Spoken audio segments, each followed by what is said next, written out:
Hey, c'est Mathias de Testmania France, j'espère que vous allez tous et toutes très bien. Aujourd'hui on se retrouve pour ce nouvel épisode de Test Actu. On va voir ensemble les 5 grosses actualités autour de l'écosystème Tesla, SpaceX, bref, tout l'écosystème muskien. Comme d'habitude, tu peux dès maintenant t'abonner à la chaîne YouTube et active la cloche pour ne rien rater. Et nous, on y va dès maintenant. À Boca Chica, le prototype SN8 de Starship a effectué des tests cryogéniques cette semaine. Un allumage statique devrait avoir lieu la semaine prochaine, vers lundi. De plus, il va prochainement voler jusqu'à 15 km d'altitude dans les jours qui suivent. SpaceX nous fournira un flux vidéo et bien évidemment, un live en français sera disponible sur notre chaîne YouTube, alors n'hésite pas à t'abonner. Du côté du site de fabrication, SN9 a reçu ses 2 ailerons. En outre, le premier étage est complété. Plus tard, les équipes souderont la coiffe. En parlant de la coiffe de SN9, une section renforcée a été vue. Elle sera plus tard soudée à un nez, et le tout sera destiné à SN9. En attendant, le high-bay se prépare et SpaceX travaille déjà sur un autre prototype. Une section de poussée a été construite alors qu'une section du réservoir d'oxygène liquide de SN11 vient d'arriver sur le mid-bay. SpaceX s'attaque à l'assemblage du prototype. On vient de découvrir sur un pack de poussée un tout nouveau design. On dirait que le récolteur de méthane est externe maintenant, ainsi que le tuyau de descente est maintenant attaché au cône inversé. SN11 est encore sur l'ancien pack et SN12 et les autres prototypes se dirigent apparemment sur ce nouveau type. Deuxième actualité, suite à de nombreux articles provenant de la presse française qui stipulaient que la Model 3 en Chine rencontre actuellement, voire depuis ces derniers mois, un énorme bid, eh bien je viens justement vous prévenir que non, la Model 3 et Tesla performent encore en Chine. En effet, ces derniers mois, Tesla rencontrait des ventes très importantes. Par exemple, Shanghai est le lieu où la Model 3 est la plus achetée depuis janvier là-bas. De plus, la berline chaque mois était en Chine devant toutes ses concurrentes électriques. On pense à Xpeng ou Anyoo. La dernière baisse de prix a encore suscité une forte demande. Mais ces dernières semaines, les médias français prétendent que la demande est quasiment morte en Chine. Ils justifient leur hypothèse par le fait que Tesla exporte maintenant des Model 3 vers l'Europe. Mais bien sûr, ils se trompent. Il faut préciser que maintenant la Giga Shanghai arrive à des hautes capacités de production. Sur 3 shifts, ils produisent 250 000 unités. Du moins, c'est la capacité annuelle. Bref, ça c'était un petit point important. Mais ces articles parlent aussi que les Tesla Store là-bas sont vides. Eh bien, les vraies images disent tout le contraire. Voici la réalité. On est sur des Tesla Store débordés où tout le monde se rue sur cette berline électrique. Bien évidemment, nous n'avons pas encore les chiffres, mais en voyant la forte influence dans les showrooms, ainsi que l'influence en Chine, eh bien, cela nous montre vraiment que la firme américaine n'en a pas fini avec ce marché. Il y a un mois, Tesla était au Salon Automobile 2020 de Pékin et les Chinois semblaient vraiment très intéressés et attirés par la berline de la marque. De plus, de jeunes enfants se montraient admiratifs devant les véhicules électriques de l'entreprise. Donc c'est vraiment très significatif que Tesla a un impact positif là-bas. Pour conclure, l'entreprise de Palo Alto n'a pas décidé d'arrêter ses ventes en Chine.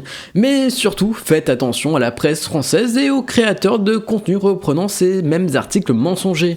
Donc, faites attention. D'habitude, vous pouvez retrouver toutes nos sources dans la description. Et ça, c'est quand même pas mal. Cette semaine, le PDG de Tesla, Elon Musk, nous a apporté quelques nouvelles croustillantes autour du pick-up électrique de Tesla. Et oui, le Cybertruck. Déjà, il a qualifié à plusieurs reprises que ce pick-up et que la Terrafactory du Texas sont des éléments dits botteurs de fesses. Bref, en gros, Tesla croit en son plan industriel ainsi qu'en son produit.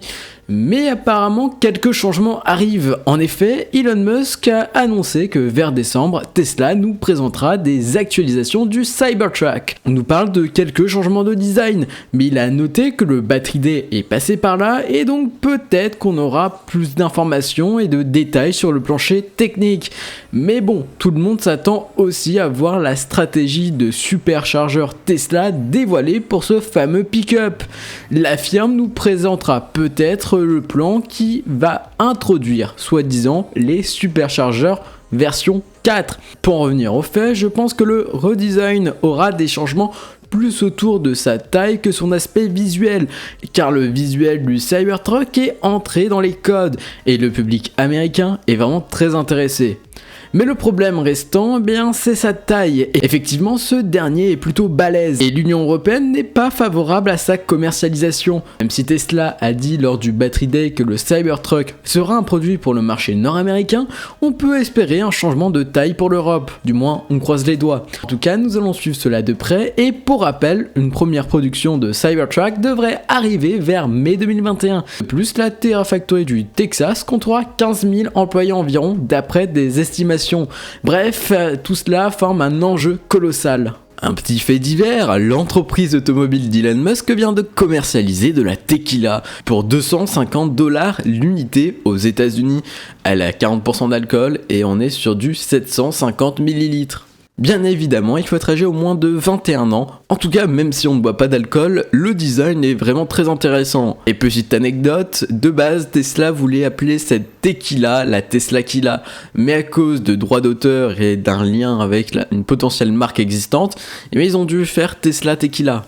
Au tout début, la Tesla Tequila était un poisson d'avril, mais finalement, ce poisson d'avril devient réalité. Pour rappel, le dernier troll de Tesla, ça a été de sortir des mini-shorts, en référence au short-seller de l'action Tesla. Vu qu'on parle d'usine et de batterie, le partenaire Panasonic de la Gigafactory du Nevada a annoncé que dans les prochains mois, les cellules pour la Model 3 et le Model Y disposeront d'une densité énergétique de plus de 5%, avec un temps de charge réduit. D'ici 5 ans, ils visent les plus de 20%. Il parle également d'une réduction du cobalt jusqu'à la suppression de ce dernier, mais aussi d'une réduction des coûts et une meilleure performance de production.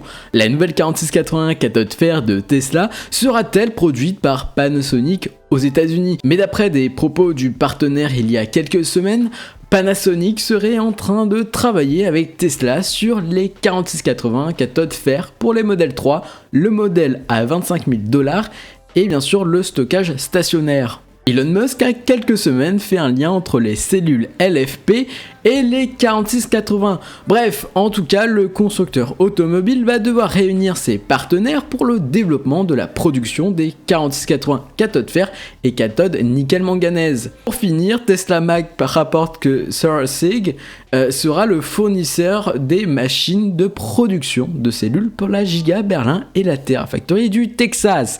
Ouais, j'ai eu du mal à prononcer le nom. Aujourd'hui, nous avons enfin toutes les photos des changements de la Model 3 2021 qui devrait arriver vers février en France.